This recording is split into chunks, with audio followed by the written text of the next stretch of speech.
Mais lorsqu'il est arrivé, David avait assisté à une scène. Il y avait du côté des Philistins Goliath, un homme qui avait la taille de 2 mètres. Il était costaud, robuste. Cet homme était fort. C'était un homme de guerre, c'était un guerrier. Lorsqu'il s'approchait, la Bible dit que toute l'armée d'Israël est reculée. Et bien aimé dans le Seigneur, lorsque David, le jeune homme, s'est approché de lui, il y a une chose que David avait fait. Que toute l'armée d'Israël, même le roi Saoul, qui était aussi un grand guerrier, David avait compris, bien aimé, que Goliath avait des faiblesses. Tu vas me dire comment? Quelle faiblesse? Lorsque David a vu Goliath insulter l'armée de Dieu, il a dit, quel est cet incirconcis qui insulte l'armée de l'Éternel, le peuple de Dieu, l'armée d'Israël? David avait compris que Goliath était un incirconcis, donc il n'avait pas droit, bien aimé, à régner, à dominer, à assujettir, à manipuler le peuple de Dieu. Parce qu'il était un incirconcis, il avait vu en lui ce que tout le monde ne voyait pas. Il avait compris qu'il avait une faiblesse en lui, bien aimé dans le Seigneur. Il appelait Goliath incirconcis. Il était un incirconcis. La deuxième faiblesse, Goliath, il était bien habillé, protégé par ses habits de guerre qu'il portait. Mais il y a une chose que David aussi avait vue, c'est que sur sa tête, il n'avait rien. Et David avait compris pour l'atteindre, pour le tuer, il fallait toucher sa tête. Et c'est là, bien aimé dans le Seigneur. Je dis à quelqu'un, ne regarde toujours pas le mauvais côté des choses. Bien aimé, lorsque je dis encore, Jésus est mort, on l'a enterré. La Bible dit qu'on avait mis une grosse pierre devant le tombeau. Les pharisiens, toujours les chefs religieux, ils sont allés voir Pilate pour lui dire, cet homme-là, cet imposteur, il avait dit que le 3e jour devait ressusciter.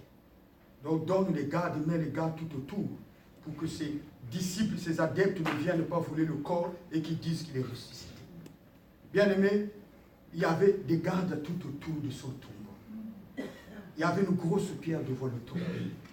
Donc sur la terre, l'ennemi avait tout fermé.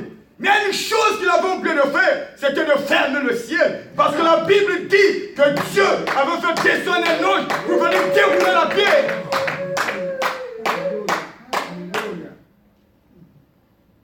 Bien-aimé, j'aimerais te dire ce matin, l'ennemi peut te combattre, peut faire tout ce qu'il veut dans ta vie. Mais puisqu'il n'est pas Dieu, il va toujours oublier quelque chose. Amen. Il va toujours laisser une porte ouverte.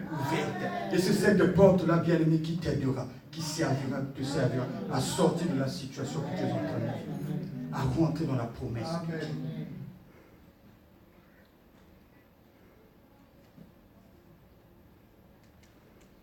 Bien-aimé dans le Seigneur, je veux dire ce matin, attends-toi à Dieu. Je dis à quelqu'un, attends-toi à Dieu. Je dis à quelqu'un, attends-toi ce matin à la visitation. Cet homme, il avait été abandonné sur le chemin, là où les brigands l'avaient croisé. Dépouillé, tabassé, rué de coups, blessé, à l'agonie, demi-mort. Bien-aimés dans le Seigneur, eux, ils sont partis. Mais ils avaient oublié une chose. Qu'après eux, il devait toujours avoir des gens qui devaient passer sur cette route, sur ce chemin. Bien-aimés dans le Seigneur, la Bible nous parle de l'histoire de Bartimée. Il était aveugle, il mendiait. La Bible dit qu'il était assis au bord du chemin, abandonné à lui-même. C'était un homme inconsidéré par la société. Parce qu'il était aveugle, parce qu'il était mendiant. Mais un jour, bien-aimé dans le Seigneur Jésus était passé par là. Un jour, bien-aimé, Jésus est passé par là. Il a entendu le bruit de la foule qui accompagnait Jésus. Il s'est levé, il a dit, mais qu'est-ce qui se passe? Les gens lui ont dit, mais tu ne sais pas qu'il y a Jésus de Nazareth qui passe. Cet homme, il a commencé à crier, Jésus, fils de David, aie pitié de moi, sauve-moi. Jésus s'est arrêté, a dit, dites-lui de venir. Et il lui a dit, qu'est-ce que tu veux que je te fasse? Il a dit que je recouvre la vie. Bien-aimé dans le Seigneur, peu importe ce matin,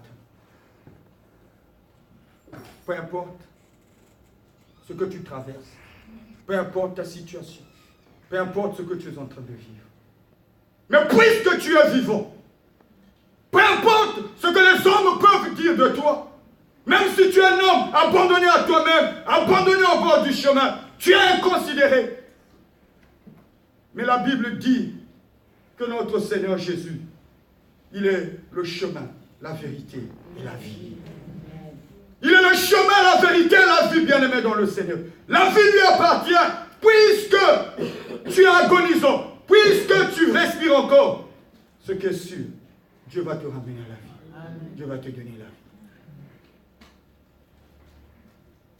Puisqu'il est le chemin, puisque tu es au bord du chemin, il passera sur ton chemin pour te secourir.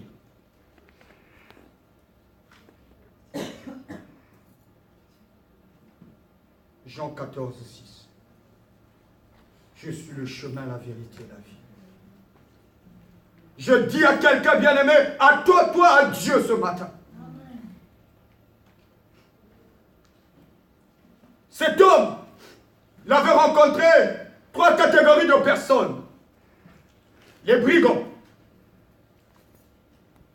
le sacrificateur, le lévite et le samaritain. Donc, le sacrificateur et le lévite dans la même catégorie. Parce que c'était les serviteurs de Dieu. Ils travaillaient dans la maison de Dieu. Bien-aimé dans le Seigneur, qu'est-ce que je veux dire par là? Dans ta vie aussi, tu vas rencontrer 3 catégories de personnes. Il y a des personnes qui rentreront, qui viendront dans ta vie, juste bien-aimé pour te dépouiller, pour te voler, pour prendre ce que tu as, ce que tu possèdes.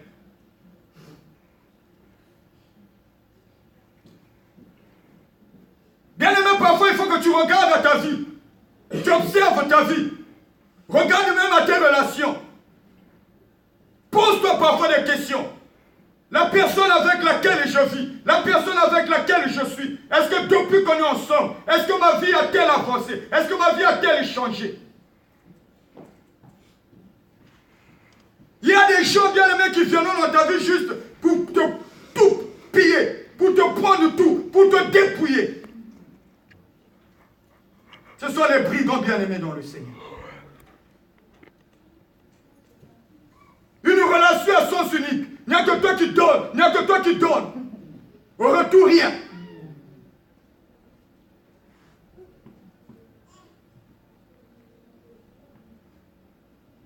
Deuxième catégorie, c'est la catégorie des sacrificateurs des Lévites. Ils passaient, ils ont vu cet homme. Ils ont regardé. Il était agonisant, à demi-mort. Il saignait. Ils ont vu son état, ils ont dit assurément. Dans quelques heures, dans quelques minutes, il va mourir. Ils sont passés. Mais des serviteurs de Dieu. Il y a aussi des gens comme ça que tu rencontreras dans ta vie. Des gens qui ne t'apporteront rien. Des gens qui ne vont t'assister en rien. Qui ne vont te secourir en rien. Qui ne serviront à rien dans ta vie. Mais plutôt, ils vont te condamner. Ils vont se moquer de toi. Ils vont aller raconter tes histoires partout, par-ci, par-là, se moquant de toi, dire, ah, celui-là, tel que je l'ai vu, il n'y a pas très longtemps là, ça sera fini pour lui. Ça, c'est la deuxième catégorie de personnes. La troisième catégorie de personnes, c'est le samaritain. Il y a des gens qui viendront dans ta vie, bien aimé, pour te soutenir, pour te secourir, pour t'aider, pour te pousser d'avancer. Ils vont t'aider à aller de bien-aimé dans le Seigneur.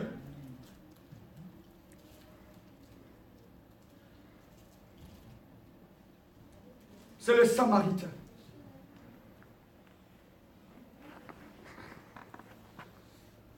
Et bien-aimé dans le Seigneur,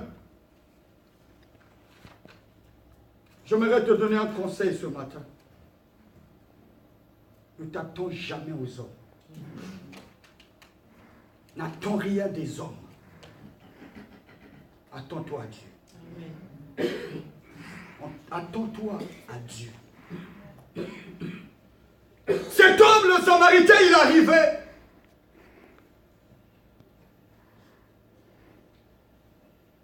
Il est venu secourir cet homme qui était agonisant.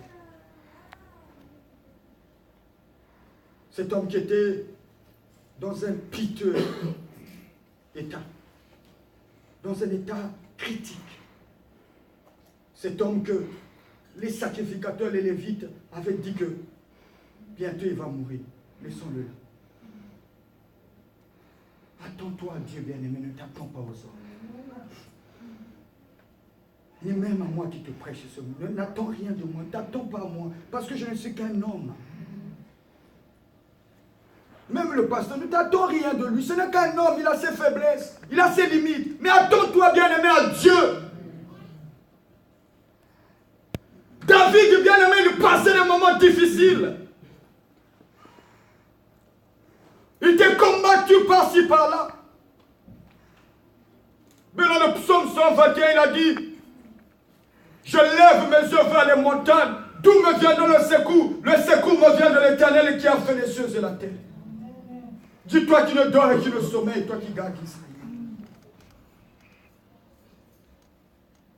Mais pourtant, autour de lui aussi, il avait des hommes de guerre. Lui-même, il était un homme de guerre. Mais il ne s'attendait à personne. Il s'attendait à Dieu. Bien-aimé, dans le psaume 23, le même David a dit, l'Éternel est mon berger, je ne manquerai de rien. Il me fait reposer dans de verts pâturages. Il me dirige près des eaux paisibles. Il restaure mon âme. Il me conduit dans les sentiers de la justice à cause de son nom. Quand je marche dans la vallée de l'ombre de la mort, je ne crains aucun mal, car tu es avec moi. Ta houlette et ton bâton me rassurent. Tu dresses devant moi une table en face de mes adversaires. Tu induis ma tête, ma coupe déborde. Il dit, et le bonheur, la grâce m'accompagneront tous les jours de ma vie. J'habiterai dans la maison de l'Éternel tous les jours de ma vie. David s'attendait à Dieu, il ne s'attendait pas aux hommes, bien-aimés dans le Seigneur. Je dis à quelqu'un, attends-toi à Dieu.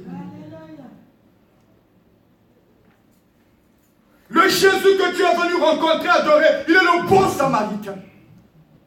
Il est plus que le Samaritain qui avait secouru.